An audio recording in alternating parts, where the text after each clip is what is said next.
Hello there, it's been quite a while, but we're going to get back to books. So, and our book today is A Bit of Blur by Alex James. Now, for those of you who don't know, Alex James was the bassist in the band Blur, a very popular band in the 90s and even on to today, and this is his autobiography. Now, I'm not really one for autobiographies. I often find that, they come across a bit fake. Sometimes you can tell when the author's embellishing things, they're putting in stories to make themselves and their lives sound a bit more fantastic, or they're very egotistical, they're really hyping up the stuff that they did, saying, oh, everything I've done's fantastic.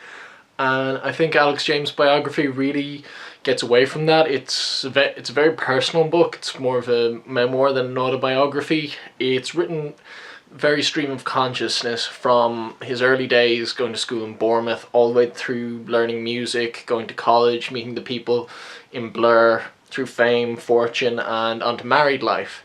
In particular, focuses on his relationships with his bandmates and his girlfriend, and I think that gives it a nice touch.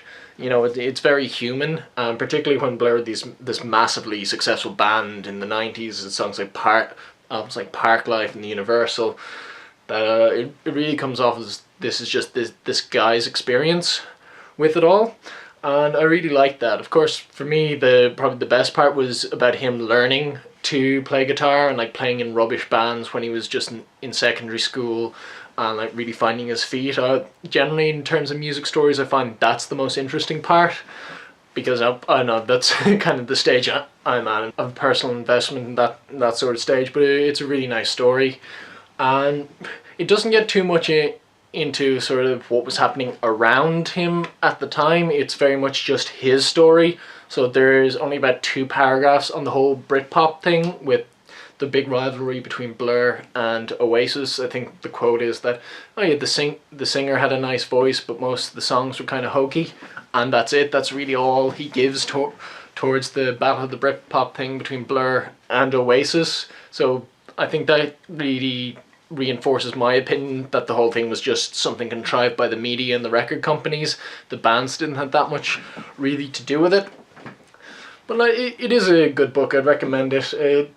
Like I said, he was first-person stream of consciousness. It's not the best written book that I've come across. He's not the most verbose or articulate person in the world, but I think it suits the story, and it comes across a lot more personal than some biographies that have been better written or written by ghostwriters, where the person's been dictating to someone. That comes off a little impersonal. So I think the inferior writing quality actually makes it a better read. It's actually not the first time I've had that happen to me in books that have been kind of poorly written, but that conveys the emotion a bit better.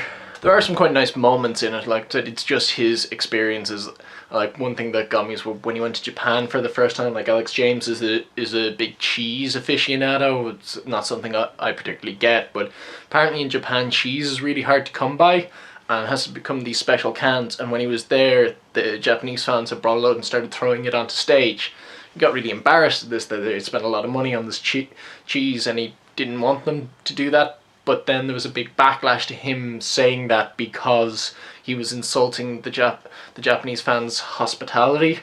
And there's a nice bit of culture clash, and a little humorous, but learning experience. And I think his ruminations on the early touring, his personal experience, was quite good. He was famed for being a bit of a playboy back in the day. He touches a lot on that, about all the famous people that he met. But again, bring it back to the fact that it's all about his personal interaction, his personal relationship with all these. And it's not going, oh yeah, this is the person that I knew, that they did this, and this. Like, he went to college with Damien Hirst. It was massively famous, massively wealthy artist now, but he never goes on about Damien Hirst's fame. It's more about just his friendship with them, and that's something that I really liked about this book. So it's a bit of Blur, Alex James, and I'd say give it a read if you're a fan of Blur, or if you're just a fan of music. It's a good read. Now, I know me, I'm a massive fan of Oasis and Blur, so I was really looking forward to reading this, but I recommend you do. A Bit of Blur by Alex James. Very good read. I loved it. You'll probably love it too. Thanks a lot.